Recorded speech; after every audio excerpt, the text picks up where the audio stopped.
Dusk came early as they boarded the convoy of trucks, their olive-drab forms softened by baggy trousers and heavy field jackets. The 2nd Regiment, 1st Special Service Force, 1st SSF, was leaving its barracks at Santa Maria, Italy, for the village of Presenzano, 37 miles north of Naples, and currently the headquarters of the 36th Infantry Division. The trucks slowly made their way down muddy roads, using only the dim lights of their blackout drives. No one wanted enemy observers to spot the movement of these new troops to the front. It was December 1st, 1943, and as the convoy proceeded, a cold rain began to fall, drenching the canvas tarpaulins of the trucks and reducing visibility even further. All that could be seen in the distance were the stuttering flashes of artillery fire. The trucks arrived in Presenzano at 9 p.m. Guides from the 142nd Infantry Regiment met them and led them into the forested terrain beyond the village. Ahead of them lay the imposing bulk of Monte la Difensa, a well-fortified point key to the German defense of the Winter Line, a series of defensive positions designed to stop the Allied advance toward Rome. It was dark, wet, and cold, but the regiment had to reach its staging area before dawn so the enemy would not know they were there.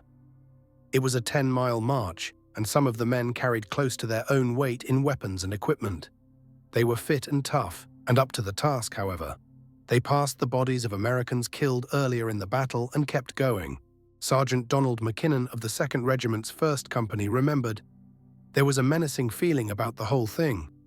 We were so exhausted with the effort to keep up, clawing and sliding our way in the very difficult conditions, that we thought if we had to go into action when we arrived, we would be useless." Finally, the head of the column arrived at the staging area, although the tail end would not arrive until nearly sunup. The men took cover in the trees and undergrowth, hiding themselves as best they could. The rain finally stopped. Behind them, the rest of the force waited farther to the rear. The 2nd Regiment was the spearhead. It would be the unit's first time in combat, and it had been given a particularly hard task. The now hidden soldiers rested and waited through the day. To pass the time, they cleaned their weapons, ate cold rations, and awaited the coming of nightfall so they could prove the trust placed in them was well deserved.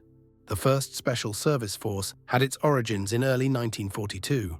The Allies, searching for ways to strike at a Germany that dominated the European continent, were looking closely at commando forces. The British had experience in creating and employing such troops, and the newly arrived Americans were eager to incorporate similar units of their own. The British conceived of creating a commando-style force trained for winter warfare that would spearhead a planned invasion of Norway. They named the concept Operation Plough. Toward that end, they researched a tracked vehicle capable of operating in snow that had been conceived by a civilian inventor, Geoffrey Pike. When they realized they lacked the ability to develop the vehicle, the British offered Pike's concept to the Americans. U.S. Army Chief of Staff General George C. Marshall accepted it and sent the plan to American auto manufacturers for further development. Eventually, this would result in the tracked T-15, later the M29 Weasel cargo carrier. Meanwhile, Operation Plough was studied by Lieutenant Colonel Robert T. Frederick, a West Pointer, class of 1928, then a staff officer at the War Department. It called for a multinational commando force made up of Americans, Canadians, and Norwegians. But Frederick was critical of Plough because it lacked a realistic withdrawal strategy for the troops. Development continued nonetheless, with the initial idea to form the commando unit using American, Canadian, and Norwegian soldiers in equal numbers. The Norwegians proved unable to provide sufficient numbers of qualified troops, however, so the project went forward using Americans and Canadians. Having already caught the eye of leaders such as General Dwight D. Eisenhower and Lord Louis Mountbatten, Frederick was given command of the new force, called the Plough Force. He put out a request for volunteers, men who were single, between 21 and 35, and who had had at least 3 years of grammar school. Further, they had to have had experience in the outdoors, so Frederick required recruits to have worked as game wardens, lumberjacks, hunters, prospectors, explorers, or similar jobs. The Plough Force was soon renamed the 1st Special Service Force and was activated on July 20, 1942, at Fort William Henry Harrison, near Helena, Montana. Perfect country for such a force to train in. That same month, The Canadian Army detailed 697 officers and men to the force. Technically, they would remain part of the Canadian Army, but the cost of all clothing, equipment, and expenses would be assumed by the United States government.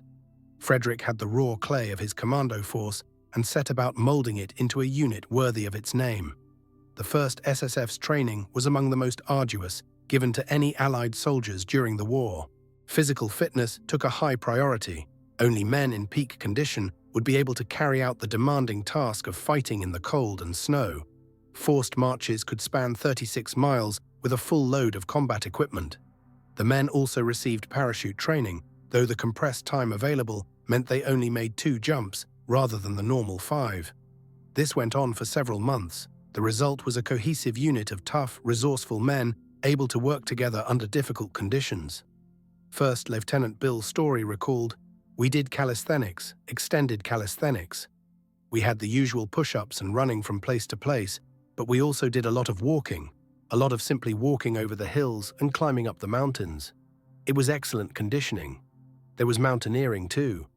There was also training in small unit tactics, weapons to include enemy small arms, and survival. The demolitions training was so intense and frequent that several times the men blew up the wrong targets.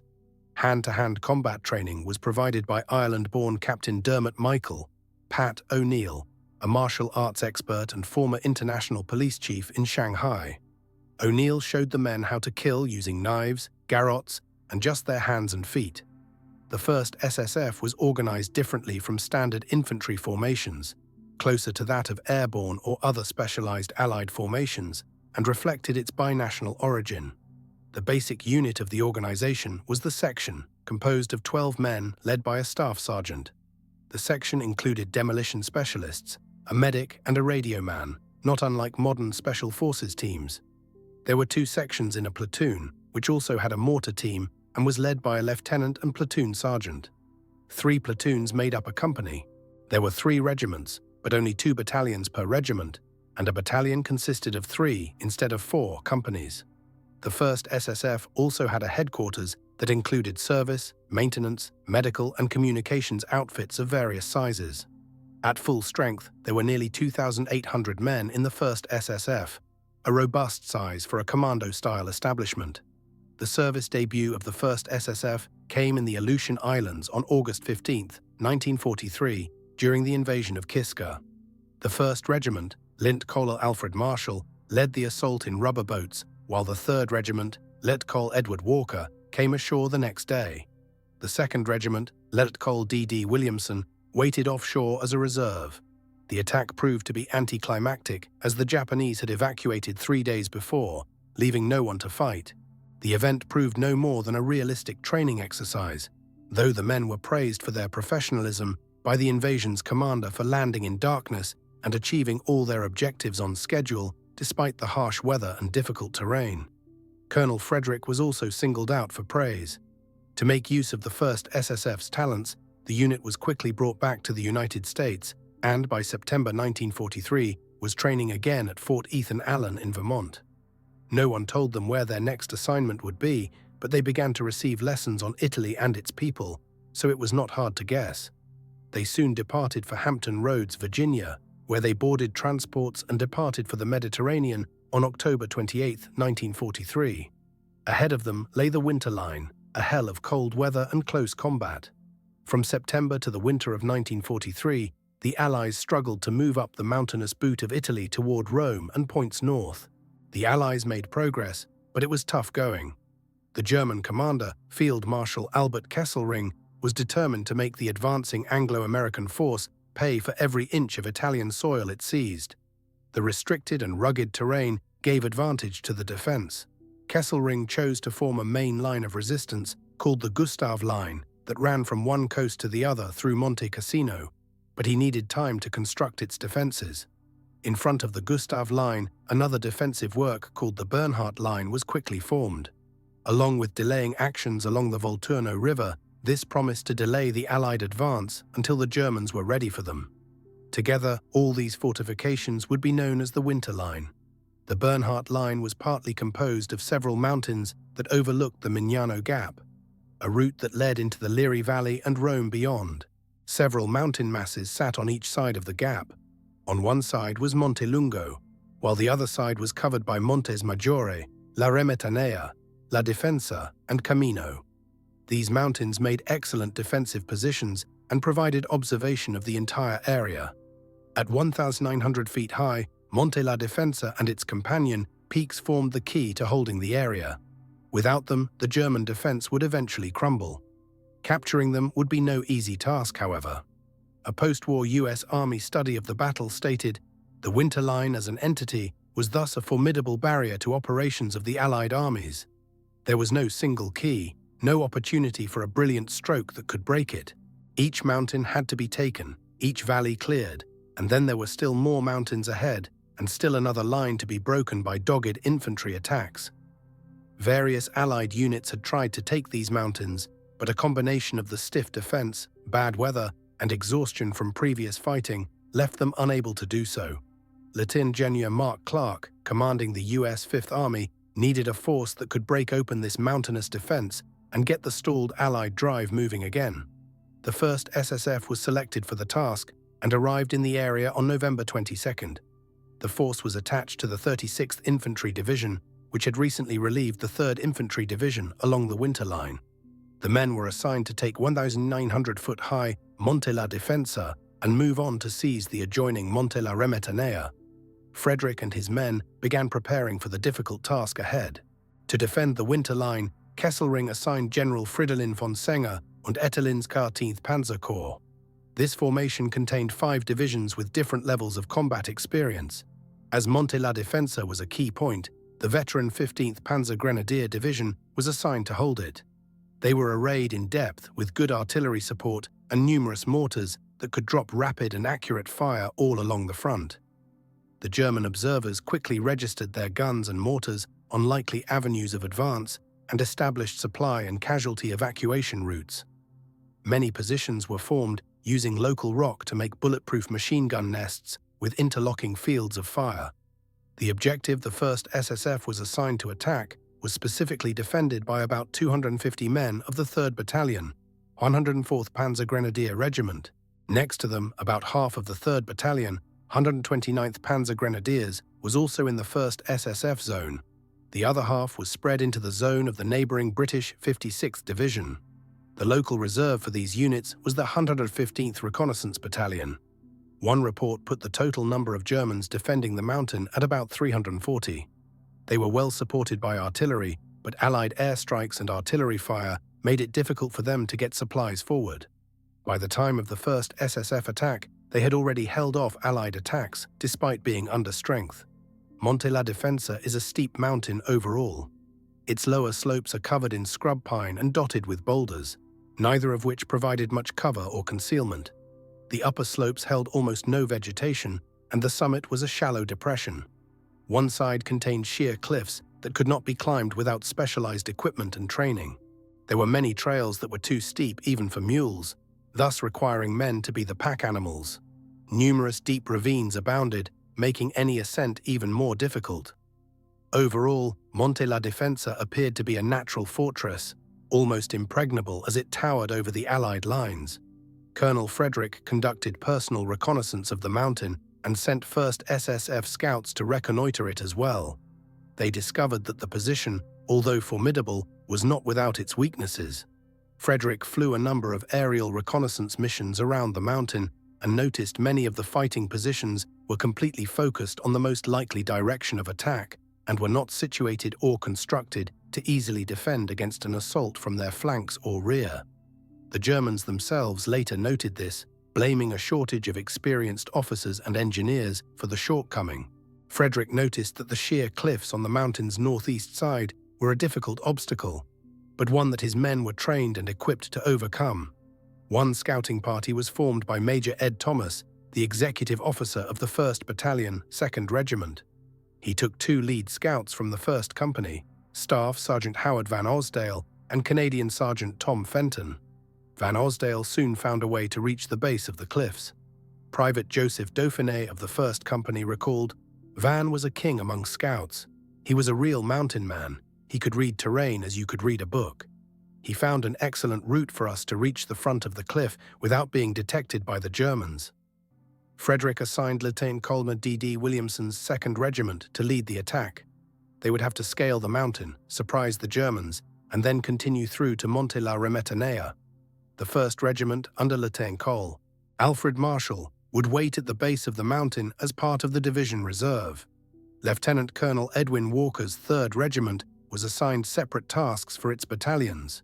One would wait at the base of the mountain in support of the 2nd Regiment, while the other would act as supply carriers and stretcher bearers. Supporting them would be 14 battalions of divisional and corps artillery, including 2 battalions of 8-inch guns. Additionally, 2 battalions of tank destroyers would lend the weight of their guns to the fight. It was a tremendous massing of firepower, all available in support of Frederick and his men. The mountainous terrain required the artillery to fire at high angles, however, somewhat blunting its effect against bunkers. The men of the 1st SSF had trained long and hard for their part in the war. They had been disappointed in the Aleutians, but now had the chance to prove their unit and themselves worthy of the effort that had gone into creating it. Frederick was determined not to let the opportunity slip through his hands. As dusk settled over the winter line on December 2nd, it was now time for the 1st SSF to make its attack. A heavy barrage started at 4:30 p.m., with some 9.25 Allied guns saturating German positions all along the front line. Thousands of high-explosive shells slammed into the mountain defenses, joined by the bursting of white phosphorus rounds, which sent burning plumes of white smoke in all directions. As the artillery crashed and thundered above, the men of the 2nd Regiment slowly made their way up the mountain, trailing each other in single-file columns along the trails discovered earlier by the scouts. Some of them looked up at the barrage and nicknamed Monte la Difensa, the $1 million mountain, estimating the cost of the ammunition being expended upon it. In reply, the German artillery opened fire, using its pre-planned targeting to hit the various trails they suspected the Allied troops might take, as well as the existing defensive positions of the 36th Division. As a result, the force's command post, aid station, and supply points all took fire to varying degrees. This artillery duel, daunting and spectacular as it was, caused little mayhem on either side. The 1st SSF was on the move, and the Germans were well dug in. Williamson's 2nd Regiment reached the base of the cliffs on the northeastern side of Monte la Difensa by 10:30 p.m. Now it was time to begin climbing. 2 pairs of men were selected to take the ropes up the cliffs. The lead pair, Staff Sergeant Osdale and Canadian Sergeant Fenton again, went first, using the best climbing route to the top of the mountain that they had already scouted. Stealthily, the 2 men picked their way up the 70-degree slope of the cliff, using only their hands and feet for purchase. Upon reaching the summit, they had to dodge a nearby German sentry, but succeeded in tying off their ropes. The 2nd pair of men, Private Joseph Dauphiné and Sergeant John Walter, followed behind the 2 lead scouts and tied their own ropes to the ones already set. The 3 companies of the regiment's 1st Battalion, Lieutenant Colonel Thomas McWilliam, were now set to ascend the cliffs and enter combat for the first time.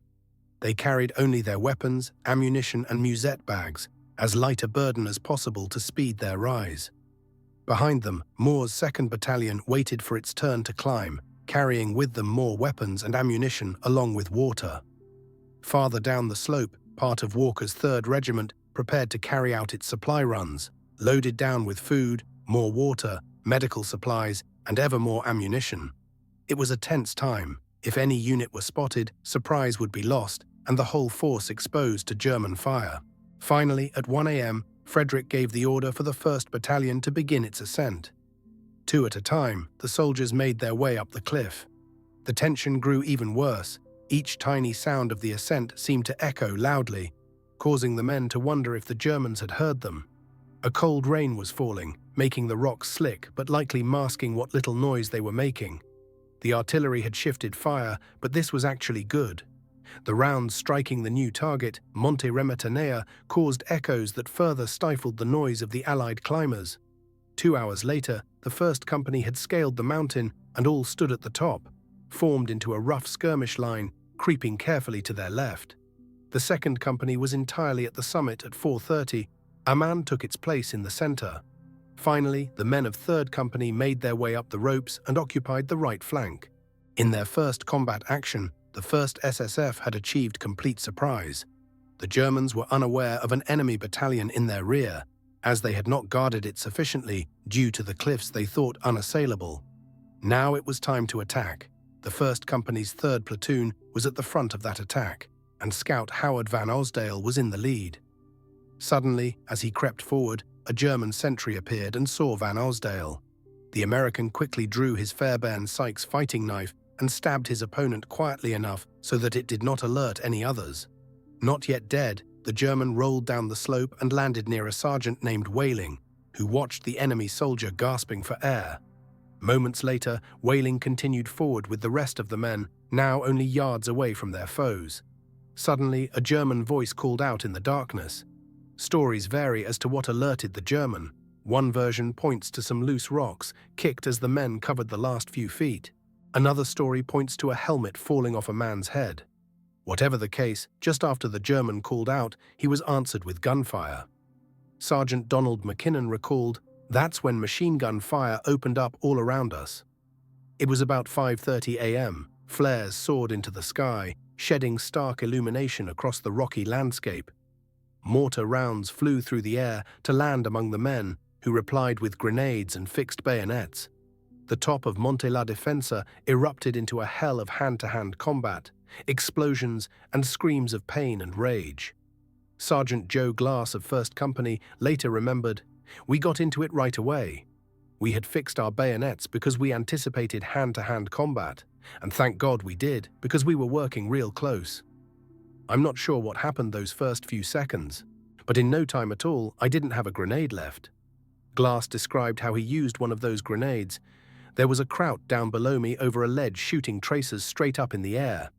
I just dropped one right down on his head. They're good weapons if you know how to use them." The Germans had been taken by surprise, but they were reacting quickly. They had no choice if they wanted to survive. The 2nd Regiment men were attacking just as savagely, though, pouring fire into the enemy positions. Private Kenneth Betts helped man a machine gun, firing on any German he could see. Soon the gun was empty, so Betts picked up a rifle from a dead comrade and went forward. The Germans turned their own machine guns around so they could engage this threat from their rear. Private Joseph Dauphiné found himself close to an MG-42, its crews firing burst after burst at him. He had little cover and could only watch the muzzle flashes as the bullets sought him out. Finally, one struck him, and he passed out. The courageous Sergeant Van Osdale continued to make a difference wherever he went that morning. The last German positions atop the mountain were several machine gun nests, and the crews of the MG-42s within them were pouring a murderous fire into the Allied ranks. A sergeant named McGinty was leading his section in an attack on one of the machine gun nests, but had become pinned down. Van Osdale and his fellow scout Sergeant Fenton laid down fire on the enemy until McGinty could evacuate his wounded. Van Osdale then rounded up 8 men, called for 3 rounds from the company 60mm mortar, and directed a machine gun team to lay down its own fire onto the Germans, who were inside a cave. The incoming fire worked, and Van Osdale led his section over the ledge and into the cave, using bayonets and grenades to eliminate the defenders. Another MG-42 farther up the mountainside soon fell victim to the same tactics. Lieutenant Colonel Thomas McWilliam, the 1st Battalion commander, now sent his 1st Company under Lieutenant C.W. Rothlin and Captain Stan Waters' 2nd Company to take out the remaining nests. They ordered the 3rd Platoon of 1st Company to lay down fire while the rest of the 2 companies outflanked the machine guns. A platoon under a lieutenant named Karsh formed a skirmish line while the officer went ahead with 2 men. They succeeded in flanking the first gun, causing its entire crew to surrender. The men then advanced on the 2nd gun, but that crew kept firing. A storm of grenades settled the issue, leaving most of the Germans dead around their weapon.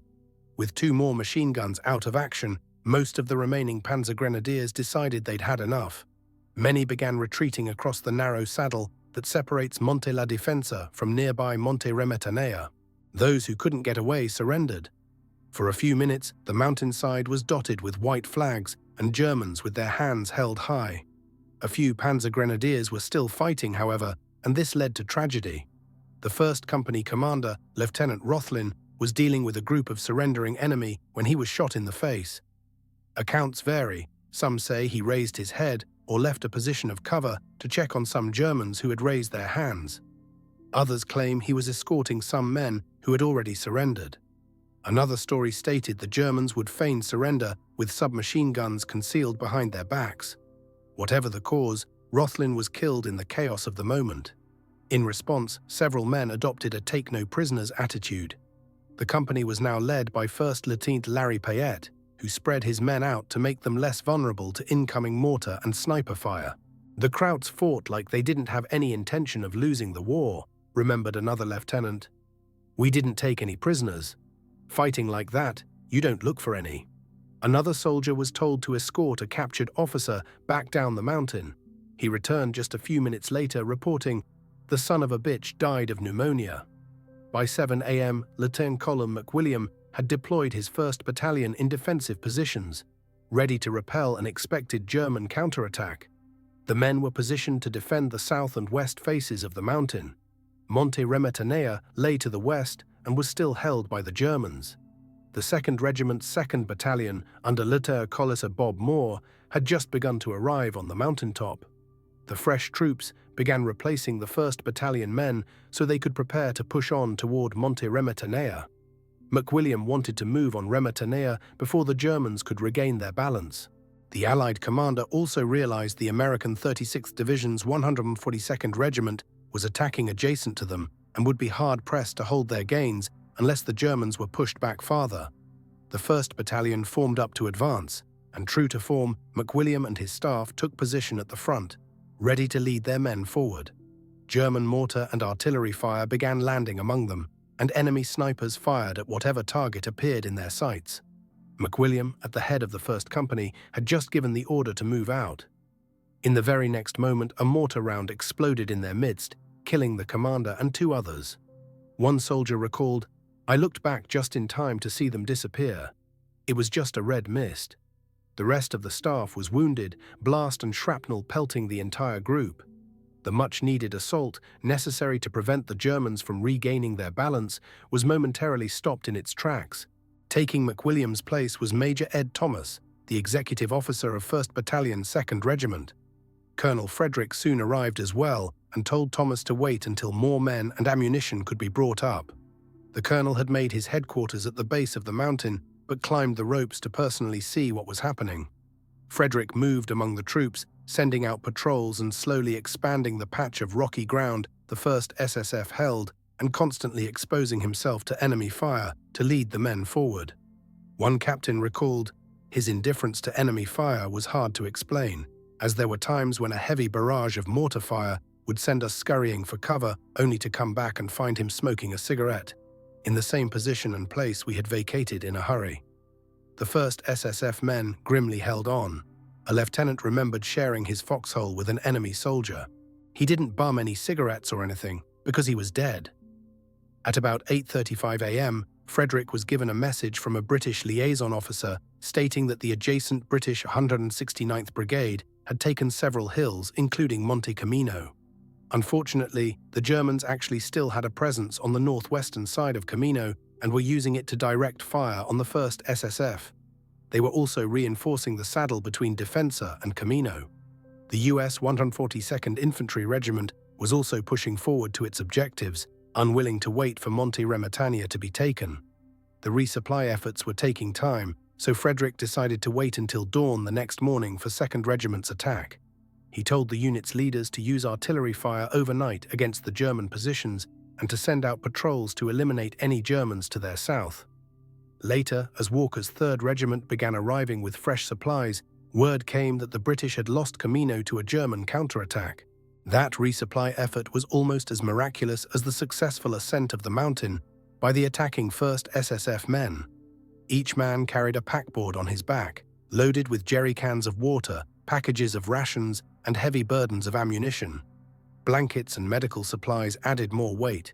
It took 8 hours to get up the mountain with such a load, and snipers shot at them the entire way. Once at the summit, their supplies unloaded, they now had to return to the bottom, usually carrying a wounded man, using a complex arrangement of ropes to lower him to the bottom. It took 10 hours and 8 men to get one casualty down Monte la Difensa and to a waiting ambulance. At first, some of the men grumbled that acting as supply troops was beneath their training and skills. Such talk stopped once they realized that no ordinary medics, stretcher bearers, or quartermaster men could possibly have gotten either up or down the mountain. They were saving lives no one else could have saved. Colonel Frederick requested additional supplies, causing raised eyebrows among the supporting logistics officers. He wanted whiskey and condoms sent to the top of Monte la Difensa, reportedly causing some to wonder what kind of party was happening far above them. Frederick's intentions were much less sordid, however. The whiskey was to warm the men who were suffering in the cold and damp weather. The condoms were to be placed over the muzzles of their weapons to keep them dry, a trick the 1st SSF picked up in the frozen Aleutians. The unusual request got as far as Mark Clark, who approved it, saying something like, "They took the mountain, give them what they want." The Germans continued to do all they could to prevent the Allied troops from reaching the top or getting back down again.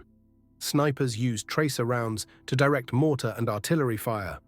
They knew where the trails were and swept fire back and forth along them, concentrating on each end of the paths to prevent easy escape. Many 1st SSF men were wounded and the rest exhausted in this deadly and dangerous work. As the resupply effort went on, Frederick's intelligence officer, Lieutenant Finn Roll, interrogated 43 Germans taken prisoner atop La Defensa. He learned their enemy was the 15th Panzer Grenadier Division, at least a battalion of which was still dug in at the top.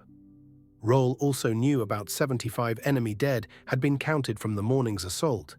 The 1st SSF had lost about 20 killed and 160 wounded in the same period. Several men remembered one German medic who had declined to be evacuated with his fellow prisoners. Instead, he stayed at the summit, tending to the injured there. One soldier suffered from a sucking chest wound, a serious and often fatal condition that the Allied medics had been unable to remedy. The experienced German medic treated the man successfully. The wounded he treated hoped to thank him later, but his eventual fate is unknown. After nightfall, rain added to the 1st SSF's plight. The tired men atop La Defensa peered into the dark and fog, tensely awaiting a German counterattack. Patrols groped around, trying to determine the enemy positions and strengths. While the 2nd Regiment endured, down below the 1st Regiment was released from the Divisional Reserve, and its commander, Lieutenant Colonel Marshall, moved them to reinforce their fellow troops on La Defensa. Not long after they started along the route, they were spotted by alert German observers, who fell back on their proven tactic of marking the Allied position with tracer rounds. The luminescent bullets were soon followed by a heavy barrage of cannon fire that lasts 20 minutes. In that brief time, the regiment's strength was reduced by 40%, a horrible number of casualties.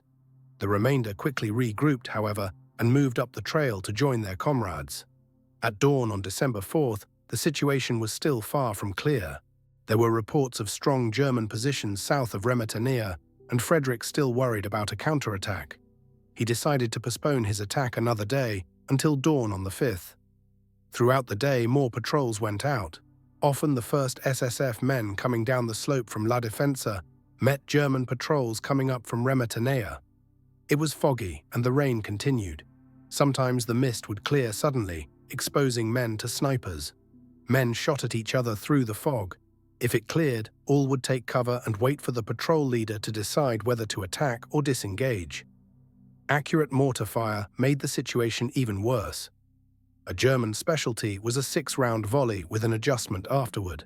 Major Ed Thomas, who had taken command of the 1st Battalion after McWilliam was killed, became a casualty when he jumped into a foxhole during a bombardment and landed on a soldier's bayonet. Major Walter Gray assumed command. In the afternoon, a pair of prisoners was brought in by a patrol. In return for a few boxes of K rations, these POWs revealed an impending counterattack planned for 3 the next morning. A nearby artillery observer confirmed the information when he saw about 400 Germans gathering nearby. Artillery was called in to break up the concentration, and the men on the front lines were told to stay alert throughout the night. A small comfort was gained when the prisoners also revealed the Germans were in a poor state of supply as well. The rain was flooding their routes, and many of their mules had been lost to Allied artillery fire. Eventually the rain ceased, but it was another cold night on the mountain, bolstered only by the few sips of whiskey each man received, compliments of Colonel Frederick. The expected enemy attack never came. The next morning, the 1st SSF's attack was again delayed, but a trio of patrols went out to gain more information in the hopes the attack could proceed that afternoon. One patrol sought to find the enemy on Monte Remetanea but found no activity. The second pushed out toward the 142nd Infantry, but no contact was made with them or the enemy. The last patrol likewise went to find the British 169th Brigade, but could not make contact either. Despite not being able to find the flanking units, Frederick was encouraged that the enemy had not been contacted either, and so he prepared to attack. At 1 p.m., Major Gray moved out with all 3 companies of 1st Battalion, 2nd Regiment, bolstered by 1 company from 3rd Regiment. They moved on Remetania, the bulk of the troops along the northern slope of the ridge, with patrols using the southern slope. The patrols soon came under mortar and machine gun fire, which soon spread to the entire attacking force, causing it to stop halfway to the objective and dig in. More patrols went out while most of the troops waited until dark. Moore's 2nd Battalion, 2nd Regiment, reinforced by a company from 1st Regiment, moved toward the saddle between Monte Camino and La Difensa at about 4:30 p.m., hoping to crack the German defenses there. Under cover of smoke, the 5th Company, under a Captain Hubbard, led the assault. When they approached the first of the German positions at a pair of knobs they called warts, the Germans opened fire. The 1st SSF men lacked cover and had no choice but to push on or be destroyed by mortar fire. They reached the enemy bunkers and dropped grenades into the firing embrasures. Lieutenant Wayne Boyce, leading the 1st Platoon of 5th Company, led his men to flank the enemy on 3 sides, drawing their full attention in a battle for survival. The 1st Wart was soon in Allied hands. Boyce regrouped his platoon and led them on an attack on the 2nd Wart. He was hit during this attack but stayed in the fight, refusing to stop or be evacuated. The lieutenant leapt into a German machine gun nest, using his knife to kill several Germans until he was caught by a burst from a submachine gun. Still, he stayed in command of his men despite serious wounds. Before long, the 2nd Wart was in their hands, but tragically Boyce died just as his men completed the task. The 2nd Battalion, 2nd Regiment occupied the warts and dug in for the night. More reinforcements came up, but the night passed without a German counterattack. Some of the men were able to watch the British artillery pounding a German-occupied monastery on nearby Hill 963. The next morning at 10, the 1st Battalion, led by Major Gray, attacked Monte Remetania. They took the now ubiquitous machine gun and mortar fire from nearby hills, but there was little direct opposition. The Germans were retreating and had left only a token force as a rear guard. The 1st SSF's attack came so quickly that it took many Germans by surprise, in particular a bivouac area where the enemy still had tents pitched. A number of Germans were killed when they came running out of their tents, firing wildly. Many more were captured. One 1st SSF captain personally took 19 prisoners.